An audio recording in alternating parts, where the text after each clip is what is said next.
Before was that?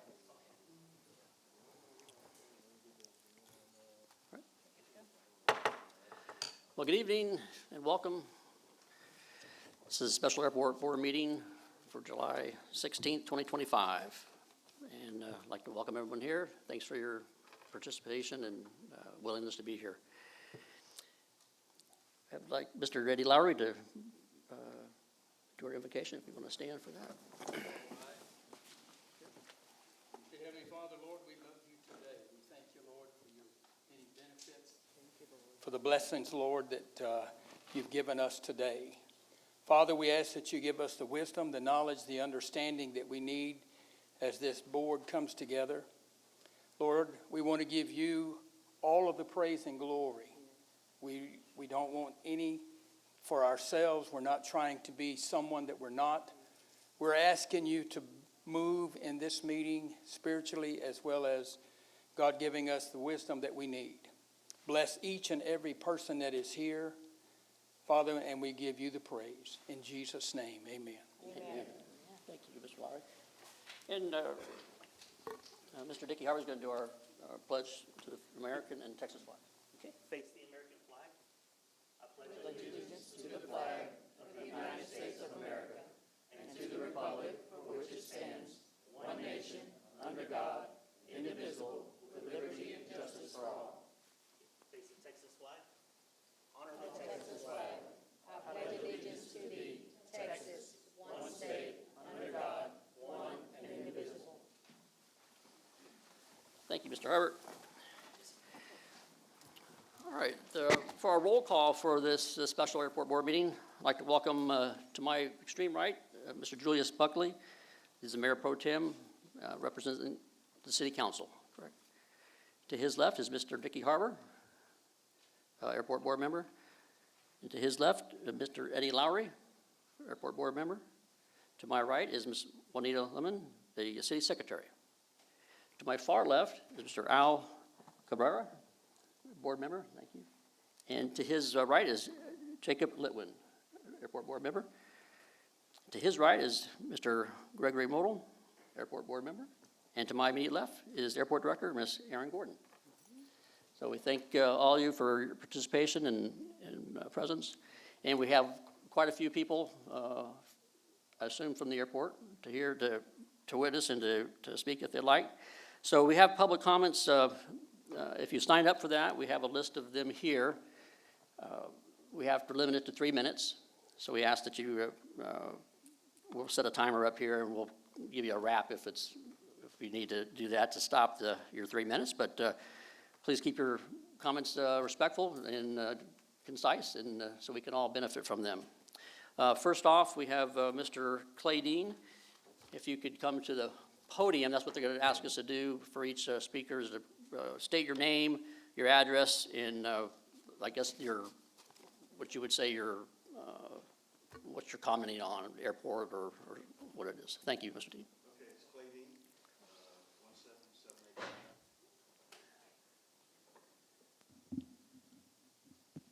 There we That go. work? Okay. Yep. 17785 FM 787, Cleveland, Texas.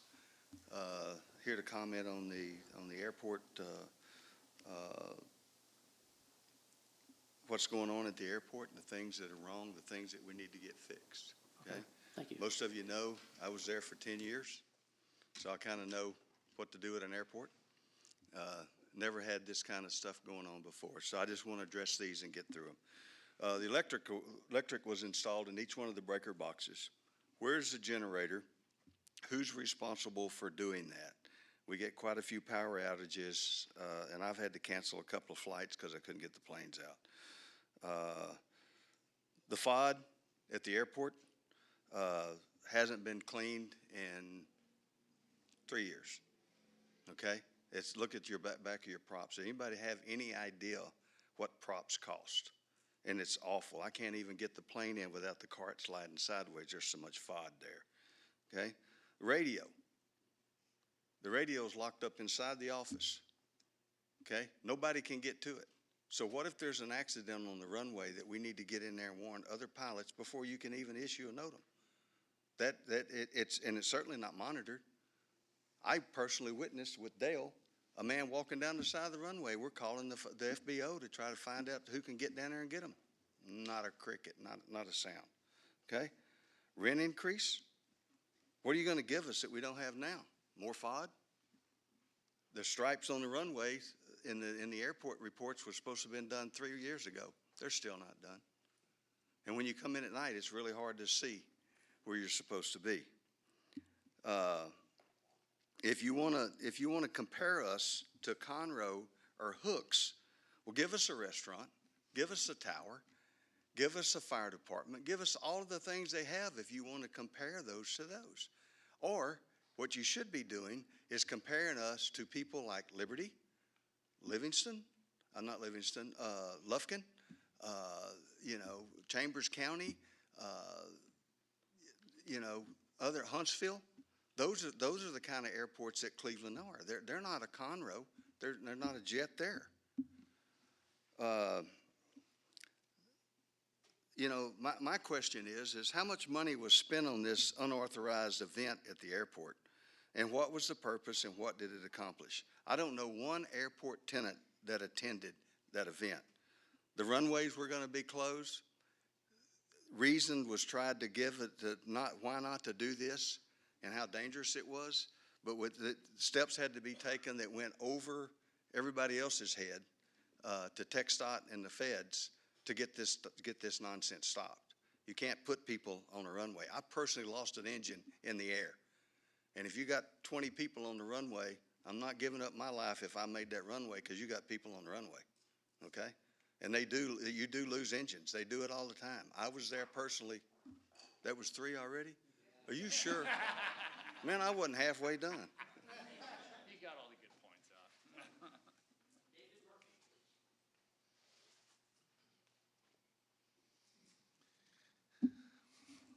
out. Howdy. David Murphy, and I wanted to speak on basically the fees. I've heard rumors that you wanted to make it comparable to Conroe. When I left the airport to come here today, I thought I'd swing by the restaurant. Then I realized we don't have one like Conroe.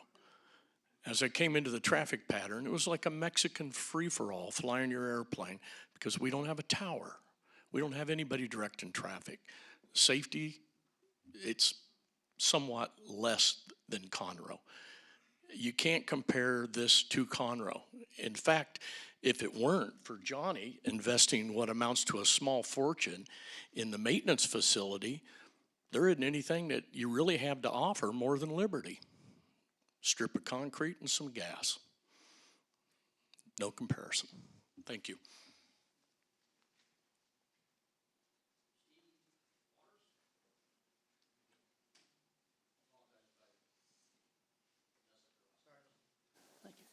Sorry if my penmanship wasn't great. Steve Waters, you want the address too, you said? 2234 Pinecone, Kingwood, Texas, 77339. Good afternoon, Aaron.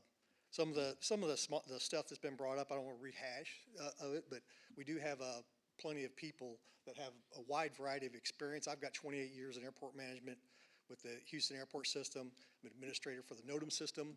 I've offered my assistance help. Glad to help, Aaron.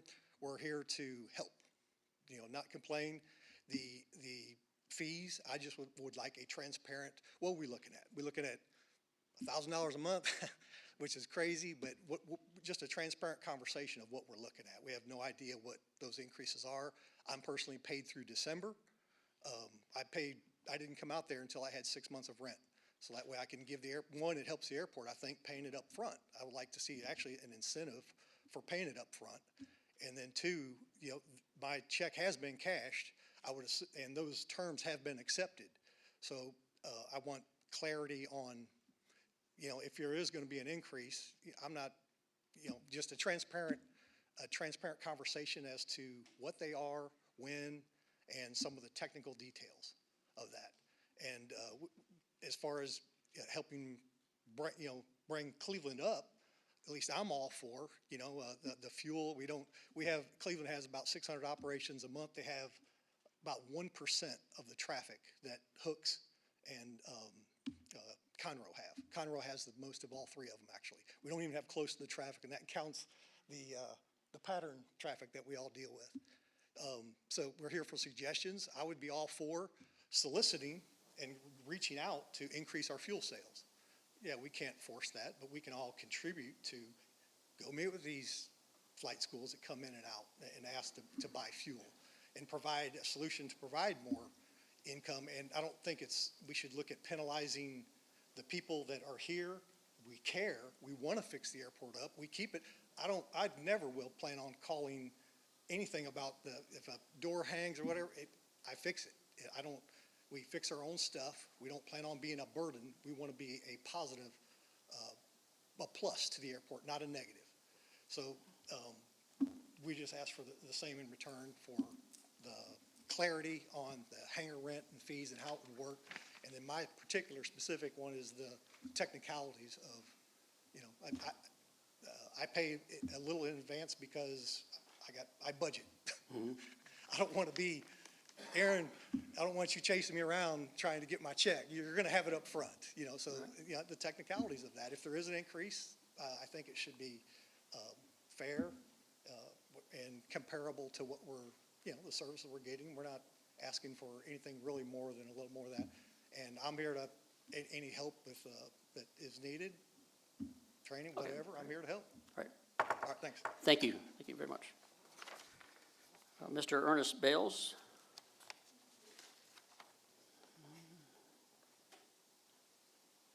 Ernest Bales, 195 Rock House Road, Shepherd, Texas. I really dressed for the occasion. I had no intentions of stopping by, but I wanted to come by more so just to listen. Safety is the main issue. I mean, I did get the email. We're talking about raising the rent. I mean, we compared this with Hooks, and we compared this with Conroe. I personally lost an engine, an 840 AGL out of Conroe, radioed the tower. They cleared it, was able to come in safely. There's no safety precautions whatsoever here at this airport. I mean, I see now we're providing service for jet fuel. I've had clients fly in, and I tell them, whatever you do, do not land at Cleveland. I've had other clients that have came in and landed jets at Cleveland. They call it in, flying straight in, and there's no respect whatsoever, and they almost run completely over student pilots. So, I mean, I actually came here and I spoke probably about a year and a half ago. I worked extensively with TxDOT Flight Services as well as the FAA. And the thing is, the city of Cleveland is the one that's liable. I mean, if you allow a ton of kids to come in and you have 8 different planes in a traffic pattern and you choose not to regulate them, then you are liable for the accident, which you know is inevitable. And the problem is we're going to raise the rent and we want to operate like a Hooks or like a Conroe. We're nothing like that. I flew to Gainesville 2 weeks ago, go in, very nice FBO. There's a clipboard right there, set of keys, you sign it, take the courtesy car. Never spoke to anyone, signed it back in. I know we have a courtesy car here, but I know it's an act of Congress to actually get that. So we're still not providing services, and we're not providing safety either. So I question why we want to increase the actual rent. And I think we need to be really transparent on what additional services we do plan to provide, because I've not saw any of those. I mean, I know we have somebody sitting in the front at the FBO, but I don't see where that adds any value to but an expense. So, thank you.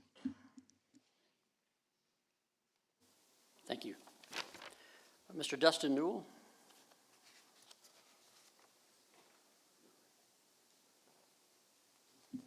Howdy, this is Dustin Newell, 23675 Old Highway 105, Cleveland, Texas, 77328. I'm the only owner of Texas Stick and Rudder out at the airport, our only flight school at the airport. And I'm also an air traffic controller by trade. So my entire life has been devoted to safety. These last 2 years, I've seen nothing but safety issues. Sitting on that other side of that boardroom, we brought it up all last year. Nothing's been done at all compared to what we actually still need. The amount of traffic from other training schools that have come to our airport who provide absolutely nothing to our airport. They don't stop and get gas. They don't provide, and they muddle up the pattern. You hear everybody else, and that's probably what a lot of other individuals are going to say. I myself spent $27,000 of my money buying gas at our airport. I expect to use our airport. We can't. We have to send all of our students pretty much down to Liberty, Livingston, wherever else. And we're good patrons there. We buy gas when we're there. So I know we tried to reach out to these flight schools before, but it's just not, it has never happened. So the safety side of it is a portion of that. The runway incursions, my own school had 3 runway incursions with our own airports here by maintenance crews. That's absolutely unacceptable. You know, as an air traffic controller, our entire lives are devoted to safety. That's what we do. You look back in January 29th, we had the biggest mishap ever at Dulles. That slipped all through our fingers as a controller. Worst thing can ever happen. What's the worst thing that can happen at our airport? A midair. And it's going to happen. We've seen countless and countless events in the air. And it's just having our heads on a swivel, instructors trying to save ourselves, or good pilots. But I don't know what to do. You know, there's got to be a game plan. It's got to be something. What else? The rent. We mentioned it last year. I was the only voting no member on the new rate increase last year, or the rates that we came up with. And that's because I felt like it was being shoved down our throats. And we didn't have enough time to sit and actually go through the actual rate increase in the new contract. We ended up removing the old 5% clause out of there. Honestly, I think that clause should have been re-put back in. That would have gave us ample time to negotiate that. And that's why I voted no on it last year. But again, it all slipped through us. You know, I think as a board members, should maybe go back and look at that and redoing that clause and reinstituting what we had last year, or on our last contracts. Thank you for your time. All right, thank you. Mr. Andy Miller?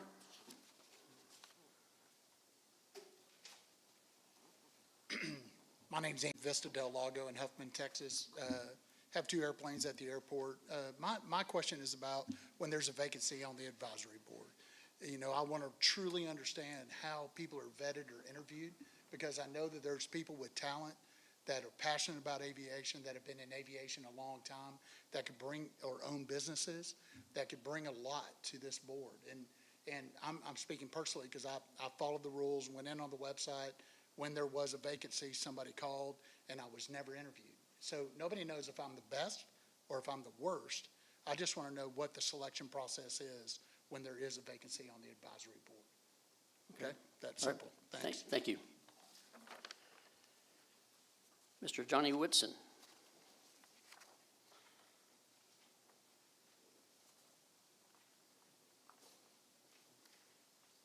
Good evening, Johnny Whitson, 17485 FM 787 West, the Cleveland Airport is where I live. I've been there a really long time. I do have a vested interest in the success of this airport, and the first thing I'd like to do is thank all of you volunteers for your service on this board. It really does need a board, and we need good, strong people on the board. And thank you very much for being on the board and helping us out. The rate increase, every pilot or owner of aircraft is the cheapest guy on the face of the earth. They are so tight. They will go 100 miles to save a penny. So I'm just saying, any rate increase is going to be detrimental to them. I mean, because they're already cheap. It's the safety issues. I hear it all the time. There, a lot of people come to my office and talk about what just happened on the airport, so I hear all of it. The radio really does need to be monitored. It's kind of an important part of safety. The airport does not have any emergency response except for Johnny. We're the ones that get all the flat-tired airplanes off the runway. We do, yesterday we spent almost a whole day for a transient aircraft that was broke down. So there's no airport response as far as any kind of services other than me, which I don't mind doing, but I don't get recognized for it, so that's part of that. But anyway, rate increases are just not a good thing, and safety is utmost important that we got to take care of. That's all I got to say. Okay. Thanks. Thank you. Mr. Stephen Humphreys? Stephen Humphreys, 3815 Wildwood Valley Court down in Kingwood, Texas. A lot of the comments that I've heard before me, I support. And basically, I said I'd speak about hangar rent. I've been in Cleveland for 30 years. I'm a long-time tenant. I've seen lots of changes, good changes, good things that the city has done for the airport. a lot of change from Alf and Clay and even going way back there, Richard. So I want you all to be considerate, think of people's budgets like your own. I think the first of each year is a good time to look at rents, to go, hey, okay, let's do a reasonable increment on the rent, not try to just jump into something that because of the comments you heard before. So anyway, I just wanted to say thank you. I think we've got a wonderful city. The city is growing rapidly along with Houston. Things are changing, and Dickie was out there and made some changes out there. We got a perimeter fence now to keep some of the wildlife off the field, which is a safety item. And then you heard all the other safety items. But I just want to say thank you all, and I hope we all work as a team to get the city of Cleveland going. Thank you. Appreciate it. This next one, I can't quite read the name, but the address is 1431 Schraderville Road, Shepherd, Texas. Richard, that's right. I see that, but thank you. Welcome. All right. Mr. Bonanza driver, right? Yeah. Thank you very much. Now yeah. Richard Nagy, 1431 Schraderville Road, Shepherd, Texas, 77371. Lived here all my life, airport kid. I want to talk to you all about the barriers to aviation, that I think that the rent would increase. If it increased, it would create a barrier to aviation. I am a member of this area, airport kid, got interested in aviation because of Cleveland, 6 Romeo 3. And I'm a member of EAA. I'm a flight instructor. I'm a professional pilot. I forged a career because of Cleveland Airport. I got interested in aviation. As a flight instructor and a member of the EAA, we give back to the community. Young Eagles, Discovery Flights, partnering with schools, children, kids, building aircraft knowledge and education, volunteering my time to interact with these kids. I'm out there. For me, I'll comment with what Johnny said is, I don't have a whole lot of money, and I'm afraid that if you increase the rent too much, I'll go to a smaller airport. I won't be at Cleveland. So I really think that it would create a barrier to aviation for these young kids following in my footsteps. And that's all I have to say. All right. Thank you very much. Mr. Wally Mulhern.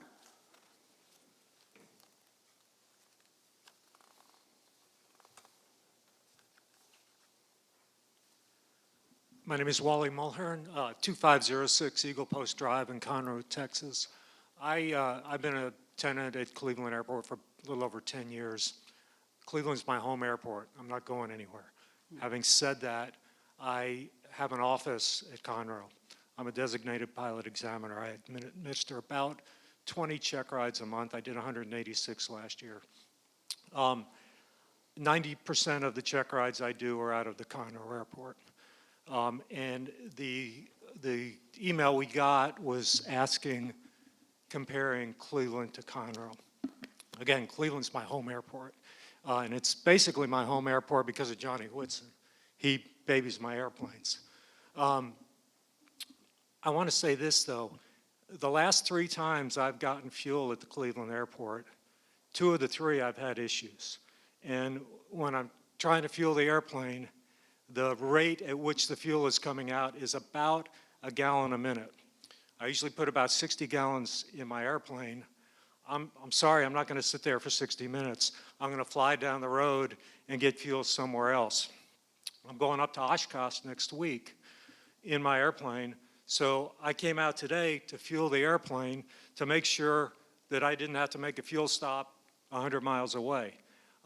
Today the fuel worked. Today was the one day. So we're batting .333. As a baseball player, you'd make lots of money. That's not great in aviation. As far as comparing it to the Conroe Airport, Conroe has 2 FBOs. Each of those FBOs have 2 fuel options, self-serve and truck fuel. I've got 4 options over in Conroe. If brand A, self-serve fuel doesn't work, I can go brand B, self-serve fuel, or brand A, send a truck to my hangar, or brand B, send a truck to my hangar. So from an apples to apples comparison, we're a different breed. We are not a Conroe airport. They have more amenities, and I do believe that hangar rent should be priced accordingly. Thank you. Thank you.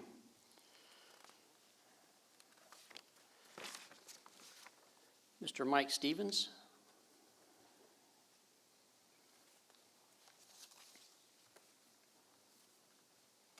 Mike Stevens, 17538 Stony Rise Lane, Humboldt, Texas, 77346. I agree with mostly everything that's been said today, but my big beef is there should be a better notification system.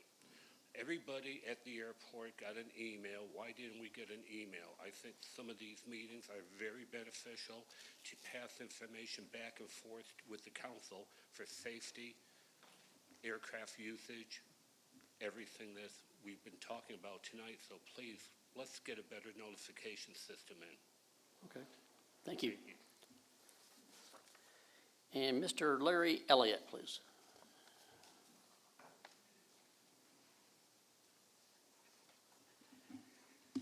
Good evening. I'm Larry Elliott. My address is 15 Kingwood Villas Court in Kingwood. I'm a tenant at the airport, and I am also the president of the EAA chapter at the airport, which I'll talk about in a minute. But as such, I was asked to write the email that went out to all the tenants, and that's why we have a big showing, and thank you everybody for being here. We appreciate it. I got a lot of phone calls and emails and such about this meeting from people that could not attend, and they wanted their opinions expressed. And for the most part, everything that they've said has already been said, so I don't need to reiterate that again. There are a couple other things I would like to mention quickly. I was at one of these meetings a few months ago, and there was a discussion about promoting the airport. And the EAA, which is the Experimental Aircraft Association, is a worldwide organization with 250,000 members. There's about 1,000 chapters, local chapters in the world, most of which are in the U.S. We started our chapter in January of last year. So we've been in business for a year and a half. Excuse me. We promote the airport by having Young Eagle events. So what's a Young Eagle event? A Young Eagle is a kid between the ages of 8 and 17 that we give free flights to. And we have what we call a Young Eagle Rally, in which we get all the members of our chapter, about 40 members in all. I don't know exactly how many are pilots with airplanes, maybe 15. The rest are just aviation enthusiasts that are interested in being involved. So the 40 of us get together and we have a Young Eagle Rally, which we plan for weeks ahead of time, and then we invite kids through a registration system to come out and get a free airplane ride. That promotes the airport. The first time we did that, we flew 40 kids, and there were probably 150 to 200 people at the airport that day. So we do that on a recurring basis. In fact, we are talking about, in the fall, having a Young Eagle event and trying to fly 100 Young Eagles. So that, if anything, promotes the airport. So I just wanted to mention that. And I think it's important that the city council be aware of that. So I wanted to express that. Relative to that, Dickie and I had a conversation last year about 2025, and the city was going to allocate some funds, if I remember right, $8,000 on 2 occasions for an event in the spring and in the fall for the airport and the Young Eagle event to combine to promote the airport. Dickie passed and moved on, and I haven't heard anything else about it. So for future event, I would sure like to have an update on what's going on. Okay. Finally, I'm going to ask you to extend that for just a moment. We can't. We'll probably capture this later, but I have to cut it off. I'm going to say this anyway, because I insist on this. A couple of comments Next were item. made. Yeah. I've got to move on, Larry. Thank you. Yeah. Thank you. Yes, sir. Okay. My name is Danny Lee, and I'm the mayor here in Cleveland. It's a great opportunity. I'm glad I got a chance to, see you guys, live and in person. And I've kind of been sitting back, just taking a few notes. And we are a work in progress. We've been in transition. I think now we've been in possession, operation of the airport now for about a year and a half, Vicki? Okay, and we've had growing pains, we've had transitions during that year and a half. Several months, we were in the process of hiring a new city manager. I heard everything you said, everyone's complaining. Okay, first of all, on the hangar fees.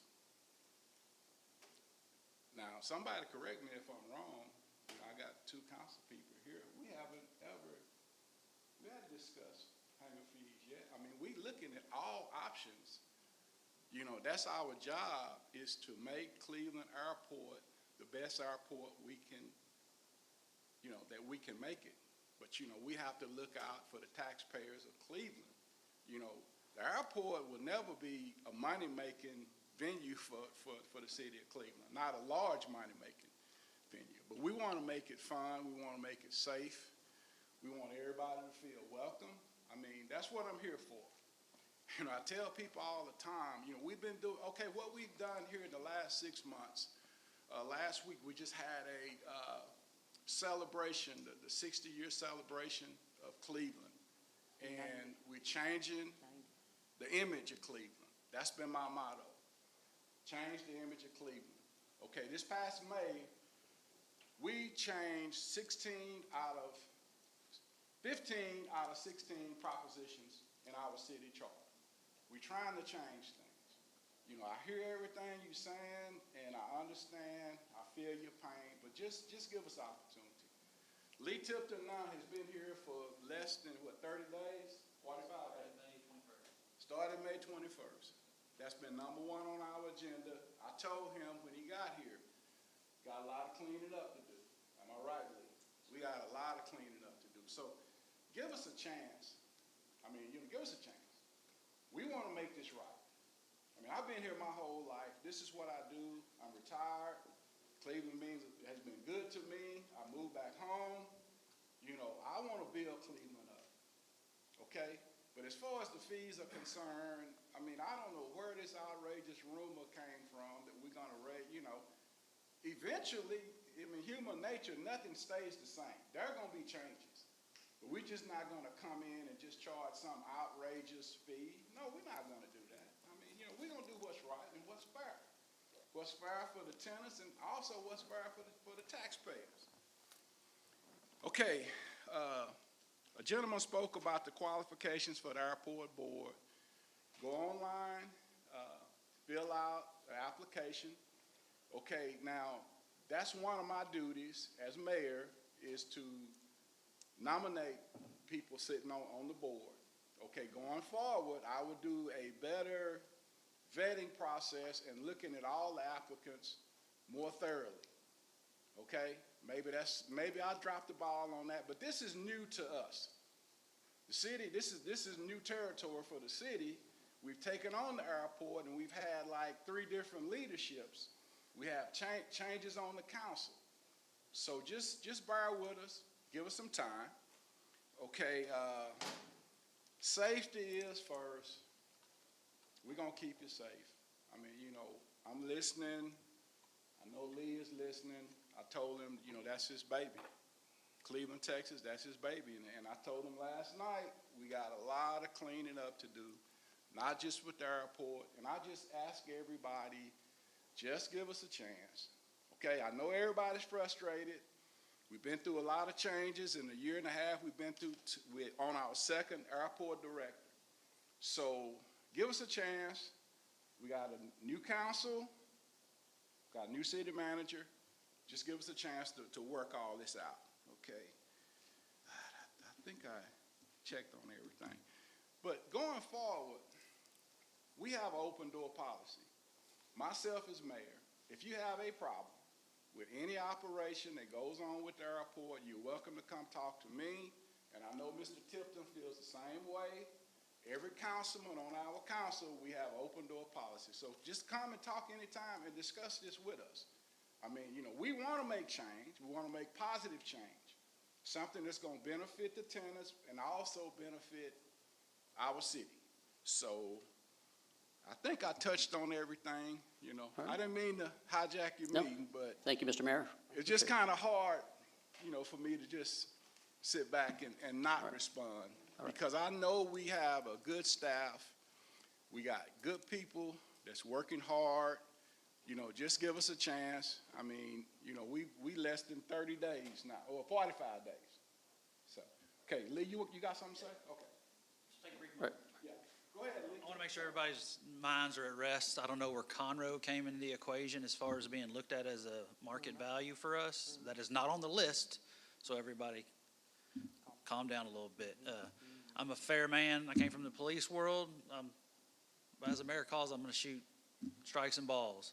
We're looking at the fair market value of what the hangars cost. They may not go up. We may be in that market value. So I just want everybody to understand that it's not a target on the airport. We look at water, sewer, cemetery fees. We look at those on a basis to see if we do need to go up. And we may not have to, but just so everybody's aware, Conroe is not on that list. Okay? Great. Thank you very much. All right, that takes us to the item 4, reports and comments from board members. We'll start, Mr. Julius Buckley, did you have anything to add? I'll just after what Mayor said, my open door policy, if y'all could email me first and we could set up a meeting, because I work throughout the day. But yes, we hear your concerns. We're trying to make the airport the best that we can. I know the flight schools have been an issue. We've reached out and done stuff, and we're going to continue to and try to figure out a better game plan for it. But thank y'all all for attending and giving input, though. Mr. Dickey Herbert, nothing? Mr. Lowry? No, sir, I don't have anything. All right. Mr. Al, do you have anything? Yes, sir. That work. First of all, I want to thank everybody for coming. This is an awesome showing of the tenants. You know, elected officials, city managers, administrators come and go, but the tenants stay. And I want to thank you all for having an airport advisory board, because aviation is difficult to understand if you're not involved in it, just like any other field. It is hard to understand, and it's got its own rhythm, its own battle rhythm. So kudos to you all, to the city, to having an advisory board just for that, to listen to all the folks that have years and years of stake in it. So what I wanted to add is we need to focus, I think, on what we are and not in what we're not as a city airport. We're certainly, as they all said, we're not Conroe and we're not Hooks. We'll never be. It's just, well, I don't want to say never, but we're not that at this time. The reason being is, you know, Conroe has a tower and ground and clearance. They have advanced lighting and different approaches. They have extensive flight training going on there. They have executive and corporate organizations that also act as a reliever airport, executive airport to IAH. They have federal agencies, multiple federal law enforcement agencies and others that have an actual air support stake in there, a very extensive one. Cleveland is none of that. None of that. Right? So what is Cleveland? So I think the city managers, you all need to, I suggest, create a mission statement of what is Cleveland Airport. So identify yourself what we are. I would venture to say we are a general aviation airport that caters strongly to the aircraft owner operator. Now, once you understand that, you know, it's up to argument whether we should have a tower or not have a tower. Non-tower operations can be just as safe. I would look at perhaps the quality of training or the quality of the pilots themselves, how they're viewing themselves in their own personal training, and safety operations in a non-towered airport. But I understand you have to make money, like the mayor was talking about, taxpayers. Well, we're all taxpayers as well. So, but you want to be a viable operation. So I would venture to submit more hangars. I believe that 30 to 50 hangars you would, confidently in saying you will fill up rather quickly and increase your revenue through that. Perhaps attract more home-based corporate operators, perhaps even charter operators would help out. And to continue the improvements of the airport. I will say that perhaps we can add on future agendas, organizations like EAA that was mentioned and AOPA have extensive experience in helping city management with their local airport operations. And we can do some research if you all want to and provide some honest, value-added advice to you all to make your decisions, your critical decisions on running your airport. If you all want to do that, we could do that and put something together. I'm sorry. So what Cleveland needs is champions, people that want to make it better, and which is what we're doing now, and continue to grow based on whatever mission we identify ourselves as.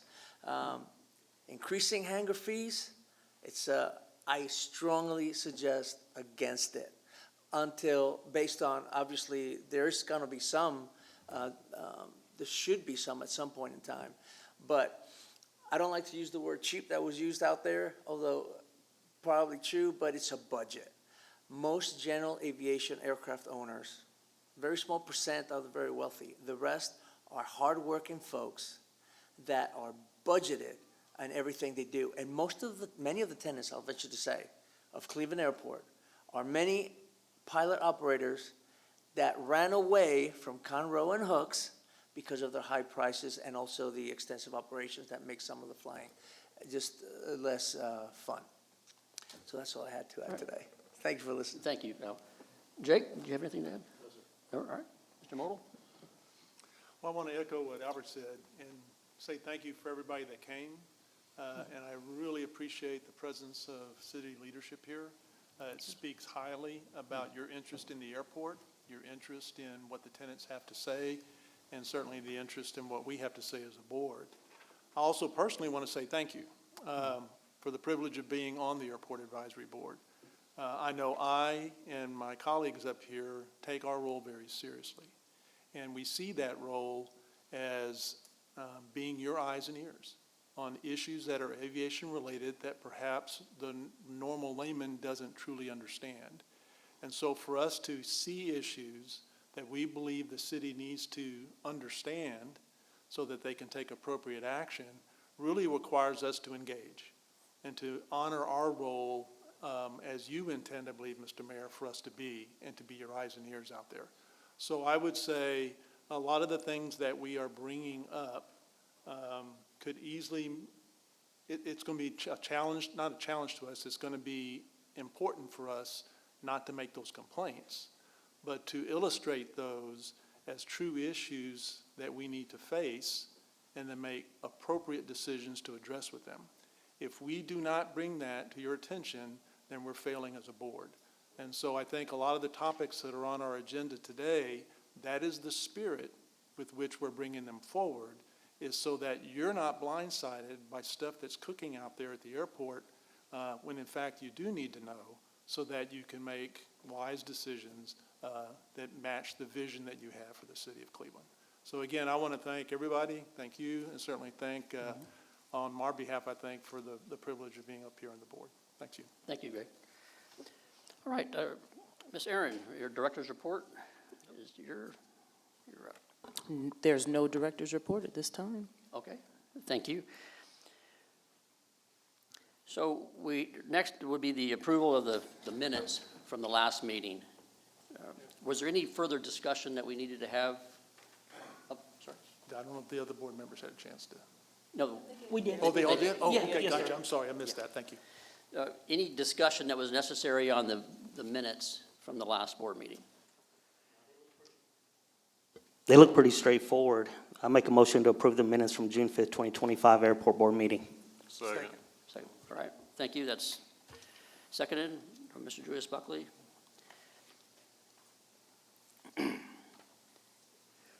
If you could, all in favor? All right. Motion passed. Thank you. If you could start my slide, please.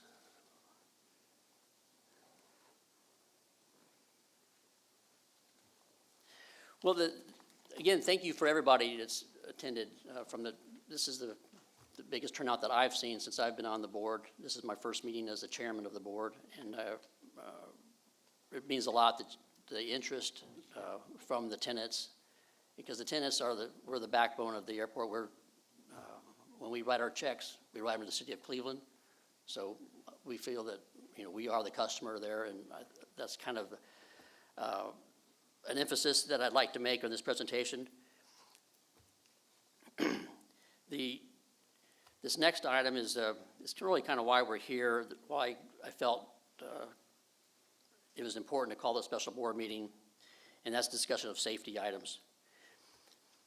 And I want to preface this with the intent behind especially these next two videos that we're going to view, and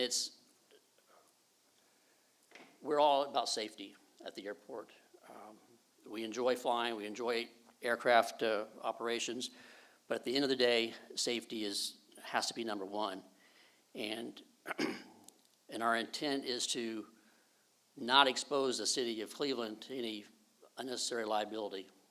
And that's what kind of drives these next items. Could you play the first video, please?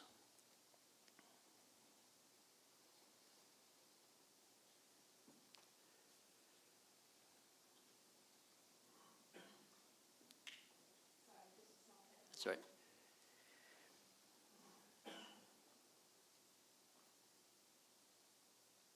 We need to go up one more. Other way.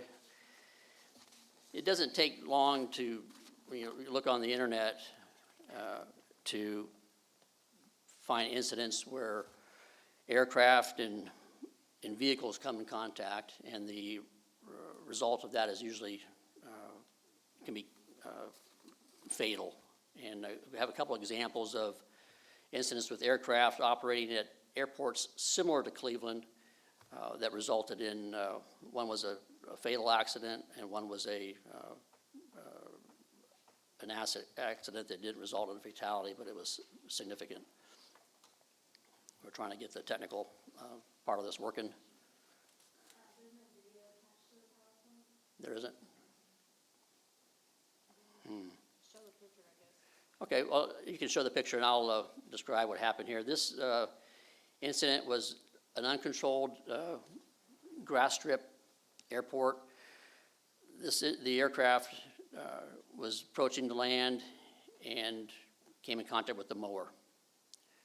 The individual on the mower lost a hand, but otherwise that was pretty much the extent of the injuries. The pilot survived, and obviously the aircraft is probably destroyed in that incident. And this again was an aircraft coming into an uncontrolled airport, and a mower was on the runway, adjacent to the runway. I'm not sure the exact location of the mower, but obviously the two came in contact, and we see the results. The next one, the next slide, please. There should be video. It should be able to click it, and it should play. It's not. In this incident, it was a fatal accident. Okay, here we go. Well, this is a map you see right here of the Broken Bow Airport in Oklahoma, where one person died after being hit by a plane. According to a fatality report this past Friday, a pilot successfully landed the plane, but then the pilot saw 27-year-old Samantha Hayes apparently on a lawnmower. The pilot tried to pull the plane up in order to avoid hitting her, but despite efforts to do so, the wings of the plane hit Hayes. The report says she was pronounced dead on the scene. So you may ask why did I choose to show that? In this next, I'm going to read a pilot statement from a local pilot at our Cleveland airport. On May 20th, 2025, around 8:35 in the morning, I was flying Cessna 11906 uniform on an IFR flight plan. That's an instrument flight rules flight plan. I was cleared by air traffic control to Lufkin. I pulled out onto the runway 16 and advanced the throttle. I was just about to reach rotation speed of 55 knots when I looked down the runway and saw a green side-by-side pull out onto the runway. It started traveling in the same direction I was down the runway. The side-by-side traveled for about what looked like 100 feet or so, and then turned into the grass on the west side of the runway. I was able to depart about 50 feet above him with no incident and continue my flight. Upon returning to Cleveland 6 Romeo 3, I spoke with the airport manager and explained what happened earlier that morning. She said she understood but expressed to me that sometimes they need to cross the runway to get to the other side to mow. I explained to her that this is not about crossing the runway. I told her I understood and they need to get to the other side, but crossing an active runway while aircraft are departing and landing is not acceptable. I explained to her that what happened per the FAA is a runway incursion and needs to be treated as such. She stated that she would attempt to educate the people that mow so that this does not happen again, and signed by the pilot. So it doesn't get more serious than this. Yes. I'm sorry? This was the side-by-side, the green, I believe it was the green grader. So I'm just reading the statement as it was written. I was not there, I did not see it, but so that when I heard of this, I felt compelled as the chairman to bring this to the city's attention, because we do not want to harm Public Works. We do not want to have an incident with an aircraft and a mower. And so from this point, I'd like to turn it over to Mr. Greg Model. He has some insight on this and how we can do better and to be safer and not expose the city to liability. Well, good evening again. We showed a picture and a video at one airport in Oklahoma, and it's very natural to say, well, things like this happen elsewhere. But yet we have a statement from Hugh that we did about a month and a half ago where we had an event that frightened a pilot and was pretty close call here at our own airport.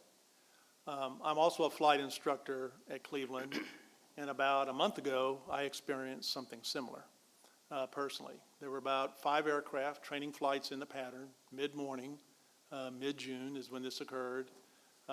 We turned final. I was on a short final preparing to land with my student. I glanced down the runway, and there was a vehicle approaching me on the runway headed our direction that looked like a golf cart. I didn't recall hearing that individual make a phone call for the frequency. I asked my student if he had heard anything. He said he had not. I checked the frequency to see if they were listening. There was no response. And so we aborted our landing and initiated a takeoff or a go-around. Because there were other aircraft in the pattern, I made a blind transmission warning the other aircraft that there was what appeared to be a golf cart on the runway. And it ended up being the side-by-side. This aircraft behind me also had to abort his landing and do a go-around as well. So those are 2 examples that have happened in the last 2 months. And those are very alarming if you're experiencing them yourself, and certainly is indicator, I believe, of some safety issues that probably we should be addressing. Statistically speaking, in the national airspace system, the highest risk of collision in aviation is on the runway surface. It's not in the air, it's on the runway surface. The FAA has a dedicated office devoted to runway safety. They provide tremendous amounts of resources. They have rules and regulations, procedures to be followed in order to segregate and ensure that we can mitigate and reduce this risk of collision on the runway as much as possible. There is a core principle behind this. The runway surface is reserved strictly for aircraft operations, period. Now, we all know there are legitimate reasons where other vehicles need to get on the runway. You got to mow grass next to the runway. You got to cross to the other side. You have to inspect the runway. Is there a pothole? Is there debris on the runway that needs to be cleared up? Maybe there's an emergency, an aircraft that's disabled, and passengers and pilot need attendance. A flat tire. We got to get on the runway to get that aircraft off. There is a long list of legitimate reasons that other than airplanes need to get on that runway. But when that occurs, to accommodate those exceptions, there are procedures that are specified that you have to follow. And the people who are going to be doing those kinds of operations need to be trained on what those procedures are. And the airport authority is the one who provides oversight to ensure that those procedures exist, number one, that they're trained, number two, and that they are being followed through a compliance process of some sort. Now, there's another thing that I think is important. If you're a vehicle that needs to get on the runway, and you know that it's the highest risk of collision in the aviation system, then the hairs in the back of your neck need to be prickling up. Because when you go onto the runway, you need to realize and understand and have the mindset that you're entering an area of high risk.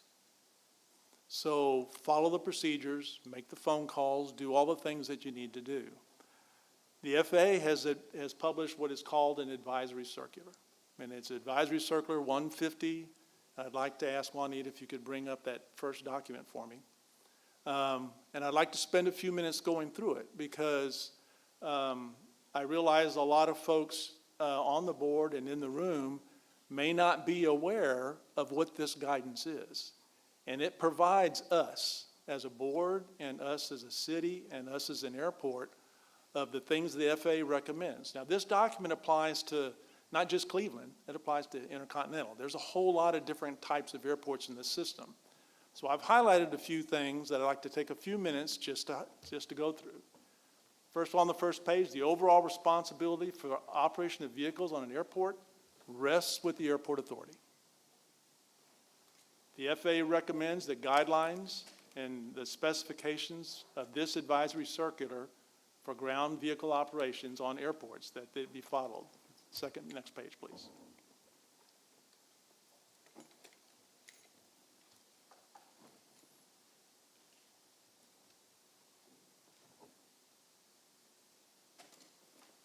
No, not the next page in the document. Yeah, there we go.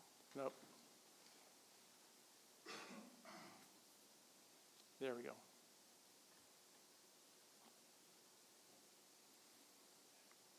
So the background there is we've kind of talked about every year there are accidents and incidents and runway incursions involving aircraft, pedestrians, ground vehicle drivers, et cetera. So it kind of gives you the background of the risks involved that we've already talked about. The next page, please. Next, I'm looking at the highlighted ones. Thank you.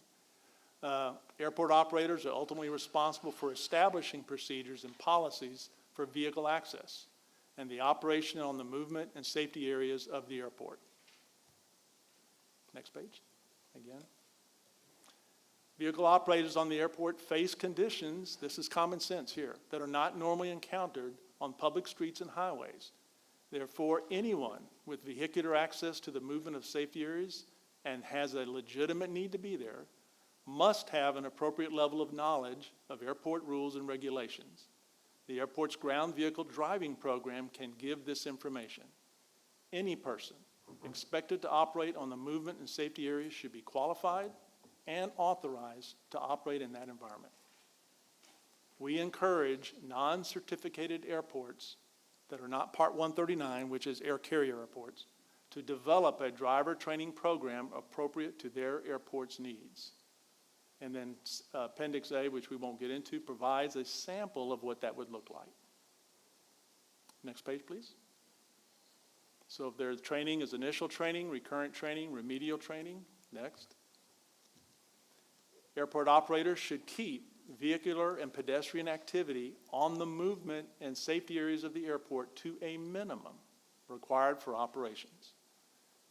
When activities need to take place in the RSA, which is runway safety area, they should occur either between aircraft operations or when a runway is closed via NOTAM. And typically closing a runway with a NOTAM would be for a major maintenance or reconstruction event. Now this is a key right here for the mowers and for anyone that needs to cross to the other side of the runway. When necessary, runway crossing should occur at the departure end of the runway rather than the midpoint. So if you're landing and taking off on runway 16, it should be on the very south end of the field. The next one is important. And again, this is the FAA statement. Aircraft, all caps, always have the right-of-way over vehicles when maneuvering on non-movement areas, and they also have the right-of-way in the movement areas, which is the runway is a movement area. Next, please. Controlling vehicular traffic on the movement and safety areas of an airport is vitally important, and the airport operator is responsible for developing procedures, procuring equipment, providing the training on vehicle operations to ensure aircraft and personnel safety. Even with the most sophisticated procedures and equipment, vehicle operators need the training to achieve that level of safety. The airport operators should give special consideration to training temporary operators such as construction workers, even if escorts are being provided. Airports that do not have an operating control tower, which is Cleveland. At airports without an operating ATCT, vehicles, fixed base operators, and others can use two-way radio control. Everyone should pay attention to frequencies used by aircraft and announce intentions on the Common Traffic Advisory frequency, which for us is 123.0, to avoid inadvertent incidents or accidents while operating on the movement and safety areas.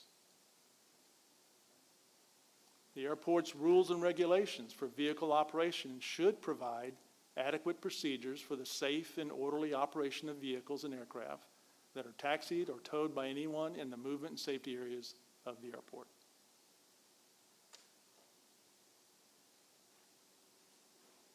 And again, this is the point I want to make in this particular chapter, and then we'll move on to the next document. Airport operators can allow for a number of non-routine operations that occur in the movement safety areas. You have VIP, construction, air shows, Young Eagles, the special event, Aaron, I know that you were having back in April. There's a lot of ways to do those kinds of things, but if you look at the next paragraph, have a planning meeting for that. Planning meetings associated with non-routine activities offer an opportunity to review driving regulations, communications procedures, any air traffic control procedures if that was appropriate. A whole variety of safety issues can all be anticipated and then mitigated in advance. So if you go to the next document, please. This is the copy of the Cleveland rules and regulations as it pertains to vehicles authorized to operate on the airport runway. Any vehicle authorized to operate on the airport runway shall display a rotating or steady beacon that complies with FAA Advisory Circular 150, which I just went through, and as same may be amended from time to time. Further, such vehicle must be equipped with a two-way aviation radio and is required to monitor the published Common Traffic Advisory frequency for the airport and have the ability to communicate via that two-way aviation radio. So our last two incidents, I think, is giving us an opportunity to review this. The FAA has provided this guidance very specifically. We have a regulation that addresses it, at least on the surface, and I believe that we probably need to go even deeper than that. I believe it's important that we review the procedures that we have in place to see if they're applicable and in accordance with the FAA advisory circular. We need to develop training for anyone who's going to operate an authorized vehicle on the runway. And then we need to have a program of oversight to ensure that we're in compliance with whatever it is that we've established. I think these two incidents are a wake-up call. We do not want to have a tragic event similar to the pictures that we had. We just don't. And I think back as I was getting ready for this meeting to the tragedy of the Guadalupe River in the Hill Country. You know, and there's just such a high level of scrutiny. Whenever you have an ugly event where there's loss of life, you have a lot of people asking who knew what and when, and what actions were taken. The scrutiny is very intense. I think if we were to have an accident with an injury or, God forbid, a death here, the scrutiny would be very similar to that. And I know we all would be interested in avoiding that.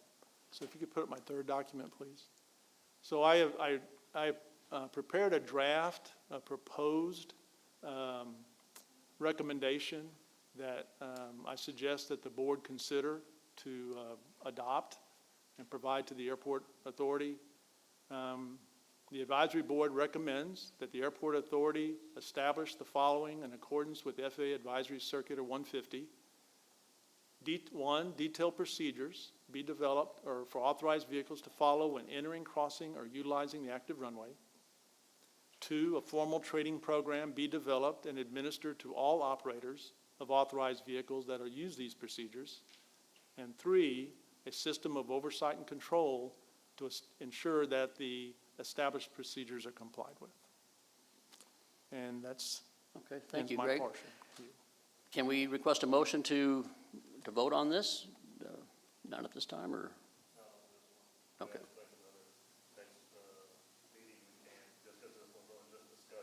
Okay.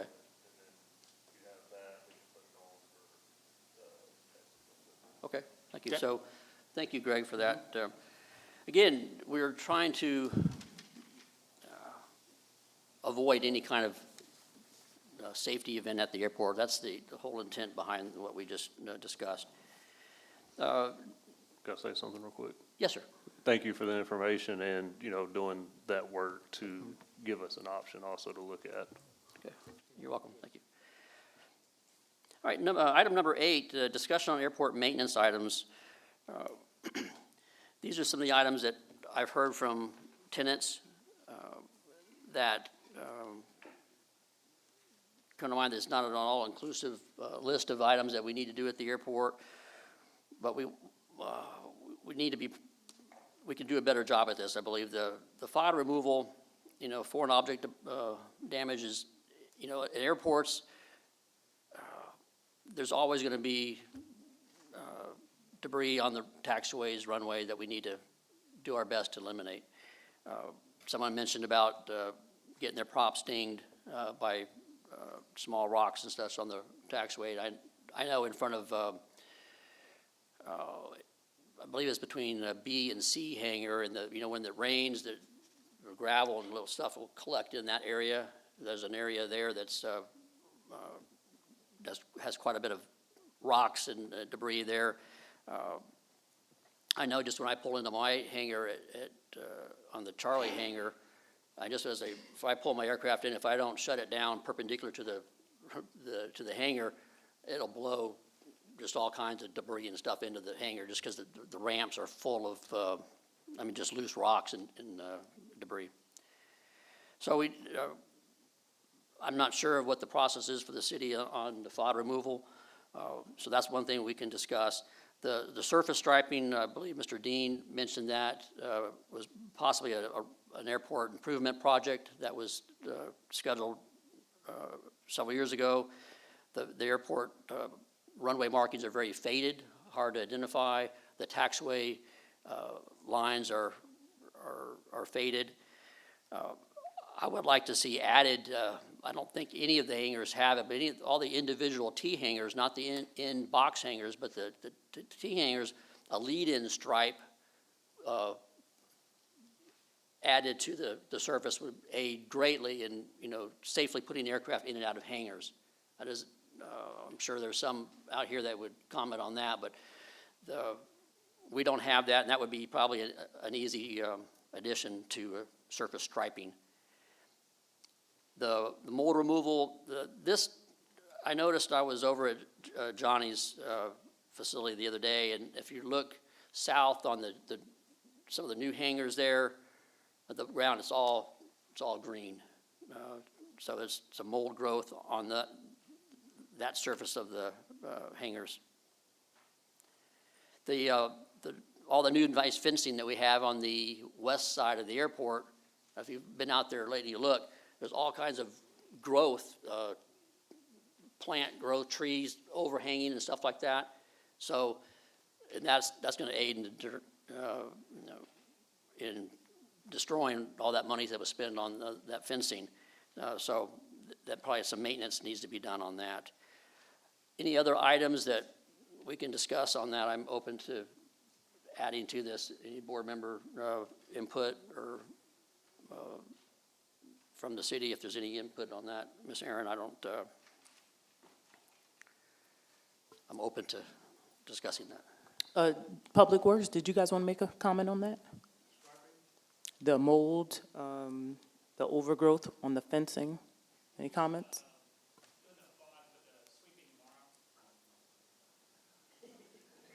No. Come on, Cody.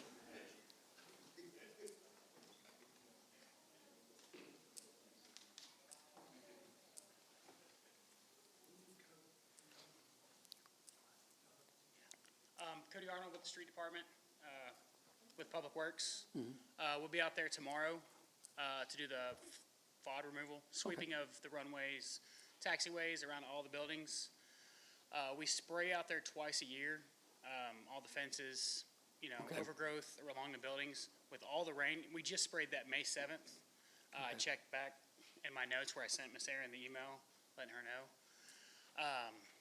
As soon as it quits raining after lunch every day, we're going to get back out there and spray it. I just don't want to see wasting, it's $500 to spray it.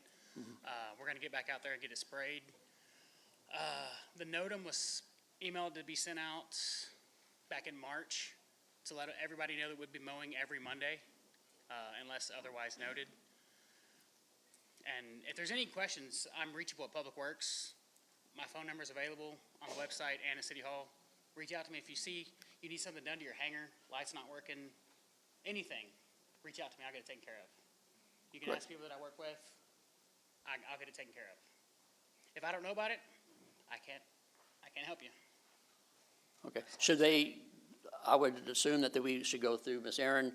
Yes, if she can, if y'all can get to her, she can Right. get it to me, or if you just want to come straight to me, I can let her know, I can let Roger know. We'll get it fixed, but if I don't know about it, or Ms. Aaron doesn't know about it, we can't take care of it. I'm not out there all the time, I have everything else in the city to take care of, streets, parks, cemeteries. I'm a busy man. I try to take care of as much as I can, but if I don't know about it, I can't fix it. Okay. And you mentioned fodder removal on the runway. You're speaking, that would be something we would definitely want to note them. Yes. If you're going to be on the runway, Yes. I mean, that's. Well, we're going to get around the buildings tomorrow. It's going to take some time. There is a lot out there. When I spoke with John day before yesterday, I drove around. Okay. It'll be probably a half a day or more just getting around all the buildings, blowing out all the, where the ramps going into the hangars. Okay. And just taking care of it all tomorrow. Then we'll put in the NOTAM for the previous day. Excellent. If we can get to it tomorrow, we will, but it's going to be a lot of work. Right. Okay. Well, thank you for your attention on that. Appreciate that. Any other discussion on airport maintenance items? I have just one quick thing in regards to the just the movement on the runway with our public works teams. Something that we have just put in place. A lot of times when they're out there, they can't hear. The machinery, what they're doing is really, really loud. So even radios, any communication like that, they wouldn't be able to hear. So what we've implemented at the FBO is just making announcements on the hour, letting any aircraft in the pattern know that, we have authorized vehicles on the taxiways, on the grassy areas. So just be on the lookout. Be advised that there are authorized vehicles in the area, because a lot of times they aren't able to hear. So we are doing some mitigation efforts to help our team and also get things that you want done on the airport. Yeah, I was going to add that in addition to what you're doing, maybe that the ability on the AWOS, or to have that broadcast on there, that way, because aircraft that are using the airport are going to be listening to that. If they miss that on the hour broadcast, for example, as they get the weather and the wind information at the airport, they can hear, that would be another step in the direction of alerting pilots of that. Greg, did you have some? Yeah, just to add to that, and I can appreciate the noise of equipment. I get that. But I'm wondering, a lot of the handheld radios, and again, I don't know what radios you have, Aaron, but the handheld radios usually will have an adapter on it where you can attach a headset, which will also dampen the noise and allow you to hear the radio calls and make radio calls. Moving in that direction, to me, is, while that's a great step that you've taken, I don't think it goes far enough. I think being able to communicate what you're doing, vice versa, and having a way that the operators of those vehicles can do that is really the goal we should try to get to. And I might add to that, that maybe you or an airport ops person could oversee the mowing or the operation with the radio that's not being blocked by the equipment. So, I mean, I know when I've been involved with working at other airports, these are always towered airports and with air traffic control, but there was always an ops vehicle kind of monitoring, supervising the mowers. And so if we could, that's an idea, if there's even if it's you on the side-by-side with the radio, kind of communicating, running defense for the mowers. That might be an idea to help, some oversight that, to protect the folks on the mowers and the aircraft coming into land. Anything else on that topic? I think this is Just to add to the striping, I know that Public Works is working and the city's working also with grant funding and using the Public Works itself, correct, to restripe the runway and stuff. So that's in the works also to. Excellent. To brighten that up for y'all. Okay, thank you, Mr. Buckley. All right, anything else on item 8? All right, number 9, discussion regarding aircraft access during periods of commercial power loss.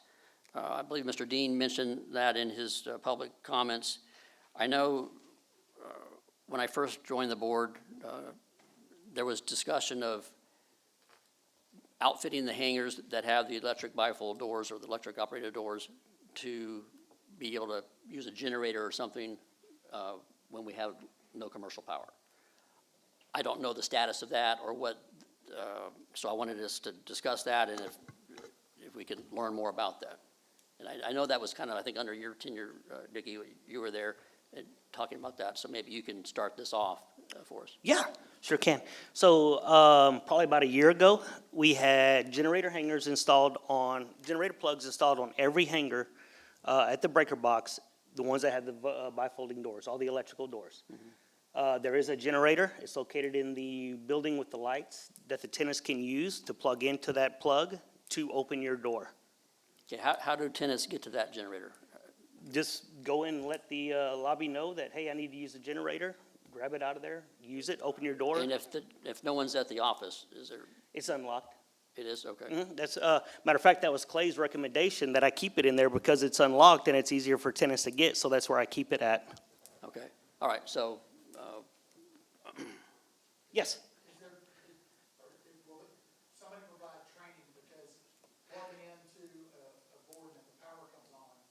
I mean, a lot of us know how to do that. But Mm-hmm. some kind of training so somebody doesn't plug in and the commercial power comes back on. Yeah, I mean, there should be authorized users, but I mean, I don't even think there's anybody at the airport, period. How'd you do it before?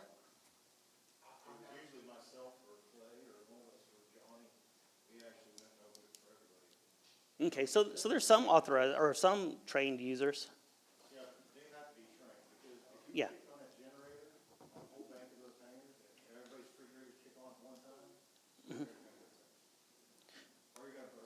And it's, Well, you could harm,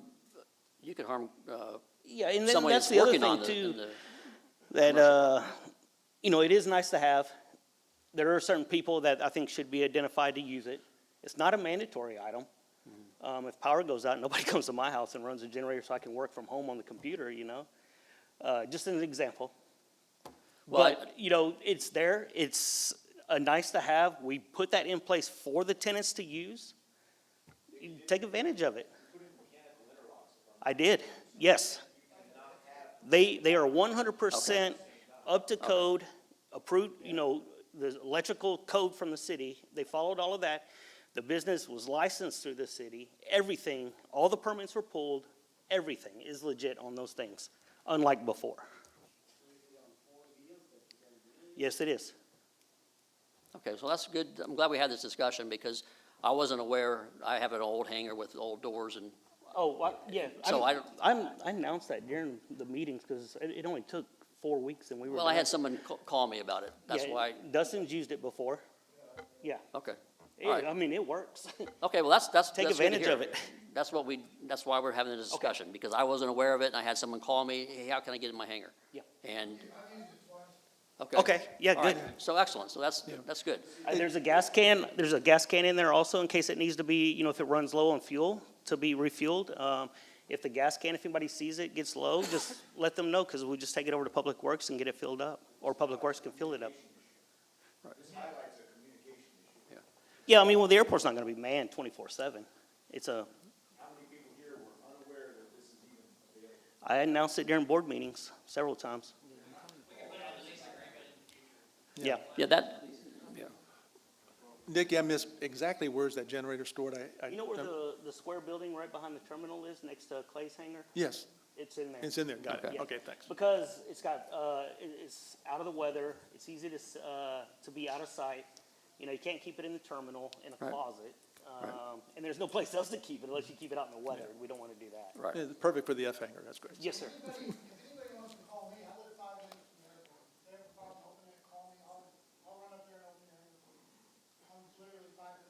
It's a nice little generator too. I mean, it's a nice system.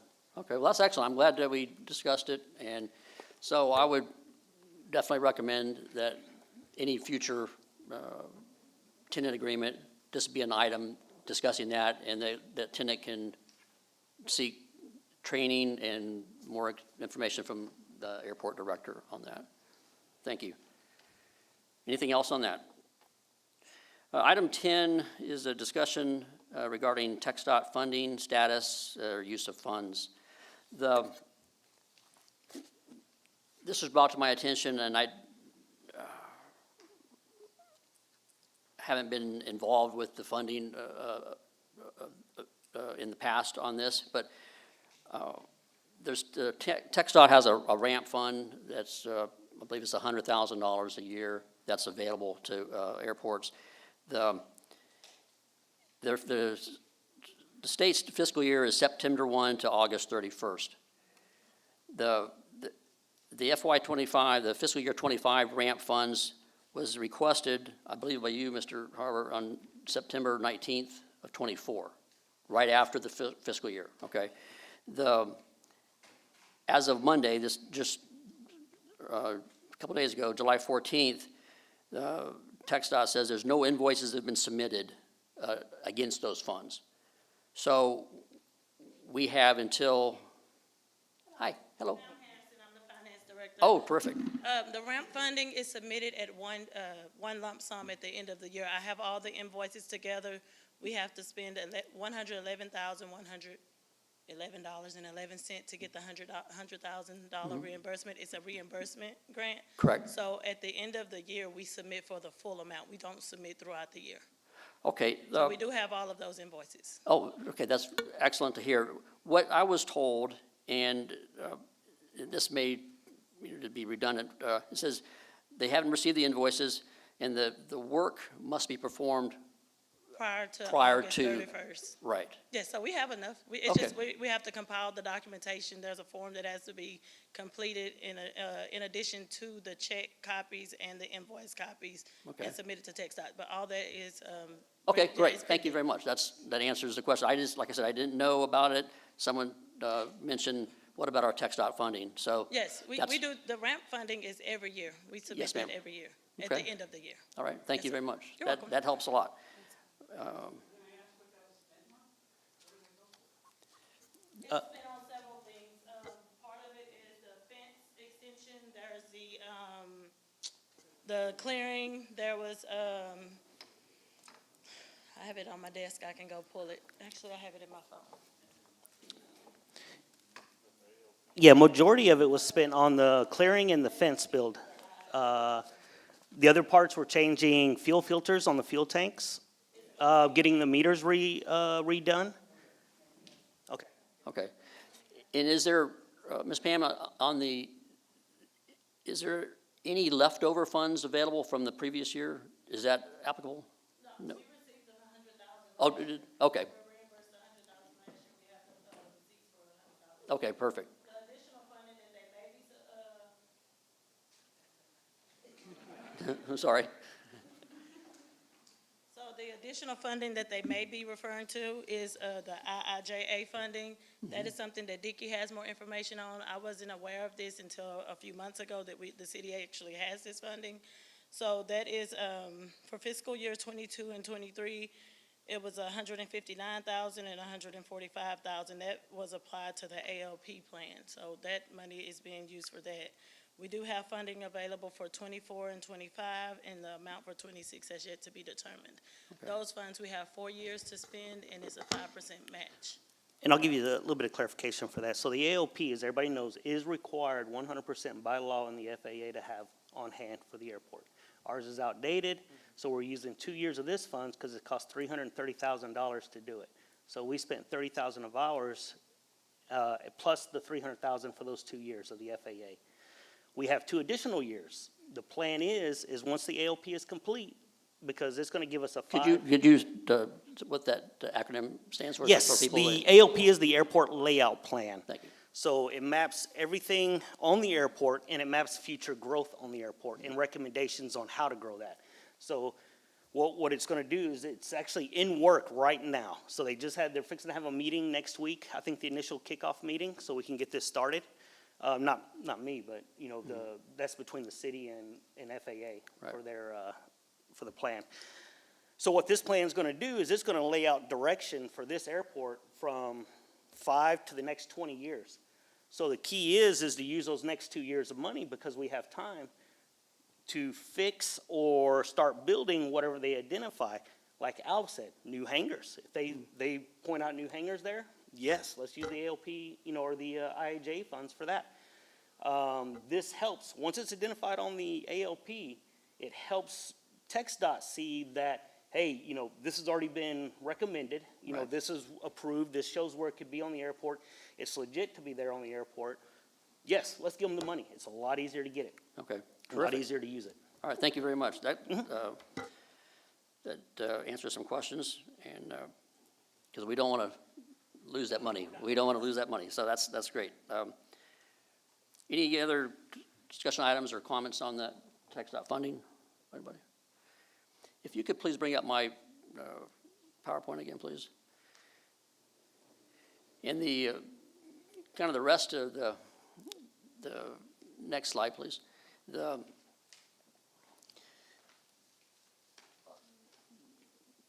lot of this is going to be, fortunately, I think,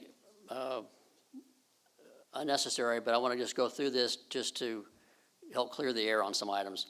So this is the agenda item number 11 about the hangar fee. We're back on the hangar fee discussion because this was brought to the board's attention, so I felt that we had to discuss it. And now I'm just going to read this. It has come to the attention of the Airport Advisory Board that the airport director may have had conversations, emphasize may have had conversations with one or more tenants concerning the intention of raising the fees for hangar rentals. It has been reported that the airport director believes hangar rental rates should be more like those at Conroe or David Wayne Hooks airports.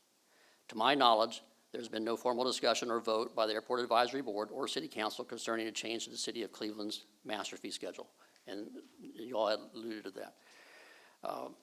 The Airport Advisory Board has not been in discussion on the merits of raising the rates and or what improvements would be made that warrants the increase in hangar rental fees. The board has received complaints by tenants concerning this topic. So I wanted to bring this out in the open, so we're not working off a rumor or anything else. I wanted to give the airport request to give the airport director the opportunity to clarify the city's intention and to provide additional information that should be considered on this topic. So that was, turn it over to you if you had some comments on that, because that's where we're here. Well, yeah, just like the city manager said, it's a part of our duty at the city to look at all the fees. So Civic Center, the cemetery, and the airport, it's something that we do yearly, and we're going to continue to do that. But there's been no talks with anyone about comparing our airport to Conroe or Hooks or any airports like that. We are a general aviation airport, and that's our category. That's what we are being compared to. Nothing with jets or VIP service or anything like that. So it is a normal process that's done everywhere, and that's what we'll do. Thank you. All right, thank you.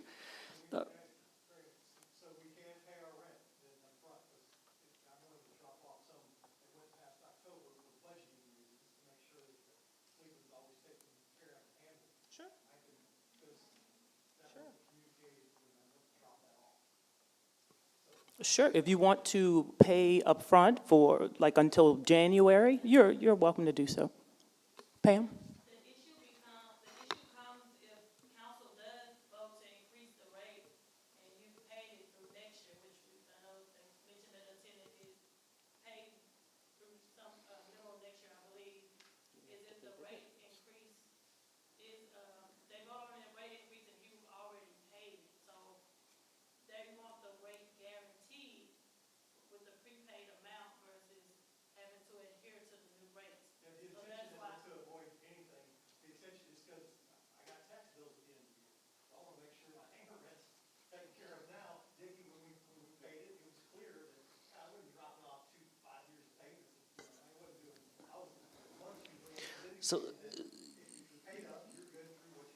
So at that time, and like the mayor mentioned earlier, it was all different administration at that time.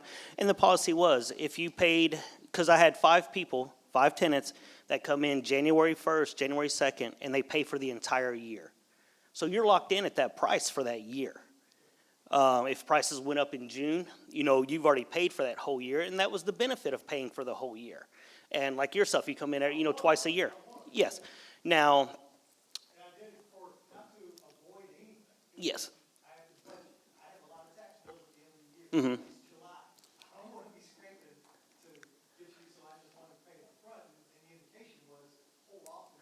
So now that it's all, there's been a lot of changeovers, like the mayor said. I'm not sure what the policy will be. City, they'll talk about it, and I'm sure they'll publish it once they decide on it. Mm-hmm.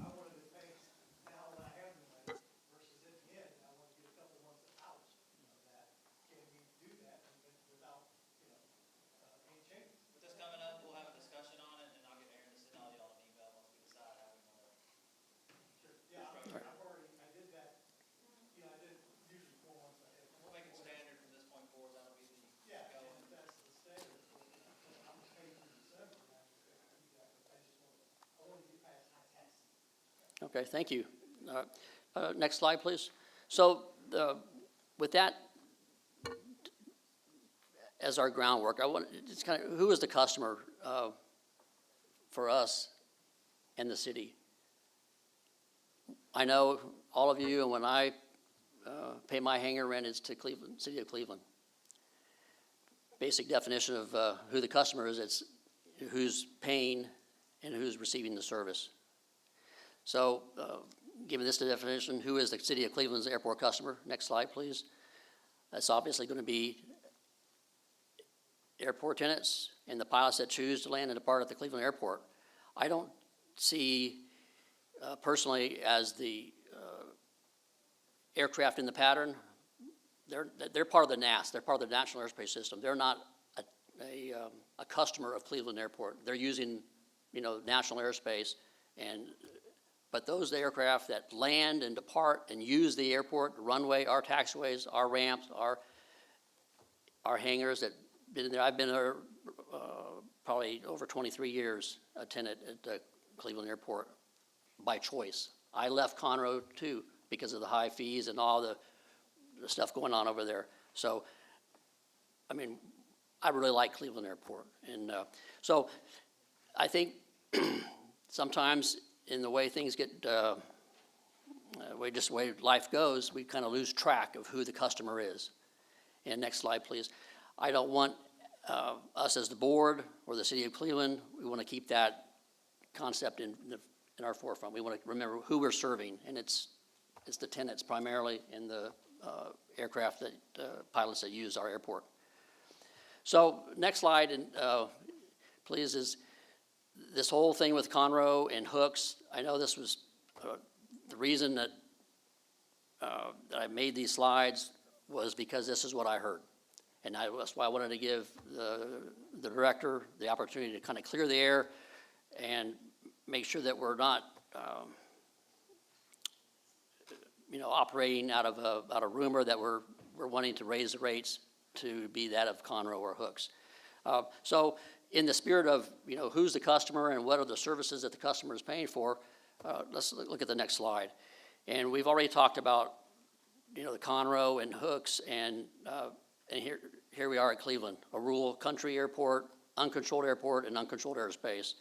And we've talked about we're not Conroe, and we're not. And here's a list. I mean, I don't think you need to go through all this now. One of the primary things that someone mentioned that a more competitive or a comparable airport to us would be, say, Livingston, maybe Huntsville, Lufkin, not Conroe or hooks. And our prices should not reflect, or our prices should reflect that. One main thing I wanted to point out on this comparison, we know that Conroe is it's a controlled airport in Class D airspace, and it has an operating control tower. Someone mentioned about safety. An air traffic control tower's primary mission is to protect the runway, is to secure that runway and make sure that it's safe to operate on.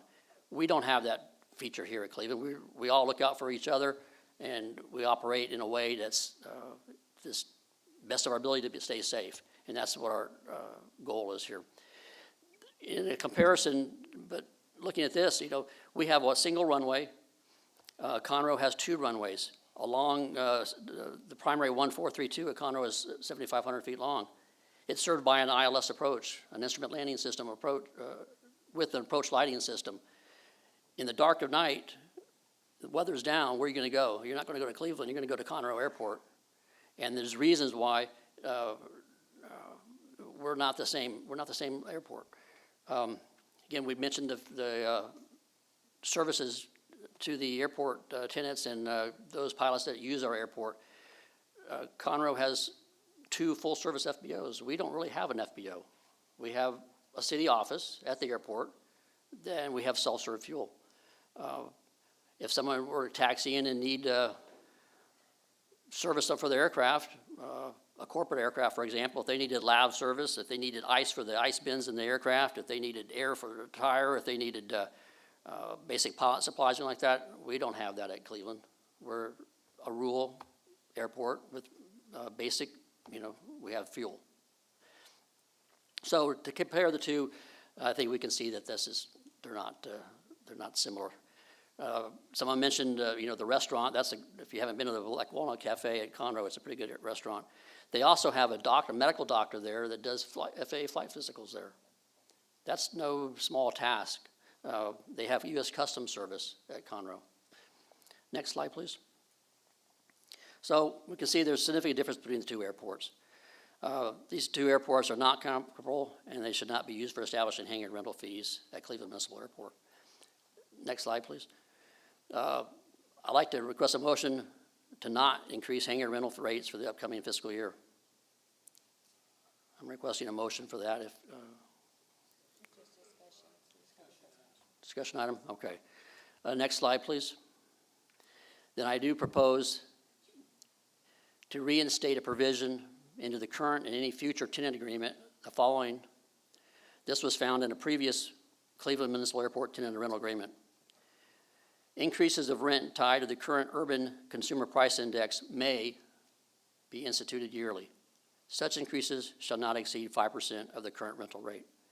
This would add stability, predictability, and budgeting capability for us users at the airport.